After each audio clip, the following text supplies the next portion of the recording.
y बरोबर घनमुळात 6 वजा 4 आहे. तर याच्यावर पुढे y घन अधिक 12y वर्ग अधिक 48y अधिक 100 याची किंमत काढायची आहे.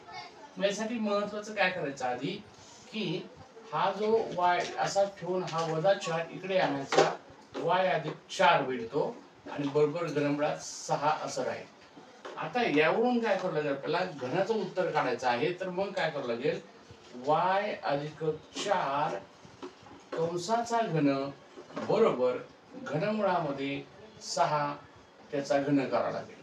a अधिक b कंसाचा घन a चा घन अधिक 3a वर्ग b अधिक 3ab वर्ग अधिक b चा घन हा फॉर्म्युला यूज करावा लागेल. आणि याप्रमाणे यांची आपल्याला मांडणी करायची.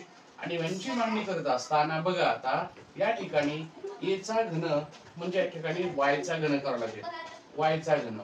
आता पुढे 3a वर्ग b म्हणजे 3 असा ठेवायचा, y चा वर्ग करायचा आणि b म्हणजे 4 त्याला गुणिले करायचे. पुढे या ठिकाणी असं 3 लिहायचा, y लिहायचा फक्त आणि आता b वर्ग म्हणजे काय, 4 चा वर्ग.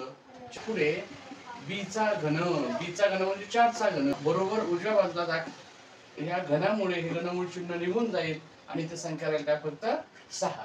कारण की मुळे सारखं घन सारखं, त्यामुळे चिन्ह निघून जाईल, संख्या 6 राहील. आता y चा घन 3 चौक 12 होईल, 12y वर्ग. या ठिकाणी 4 चा वर्ग म्हणजे 16, 16 त्रिक 48 y आणि 4 चा घन म्हणजे काय, 64 बरोबर काय, 6. आता महत्वाचं काय, आपल्याला जे पद आहे यापर्यंत y घन 12y वर्ग 48y पर्यंत ही संख्या पूर्णपणे सेम आलेली आहे. परंतु हे 64 जे आहे ते 64 इथं या ठिकाणी 100 दिसतात. मग आपल्याला म्हणावं लागेल की 64 मध्ये किती मिळवल्यावर 100 होतील. मग 64 मध्ये जर 36 मिळवले तर ते 100 होतील.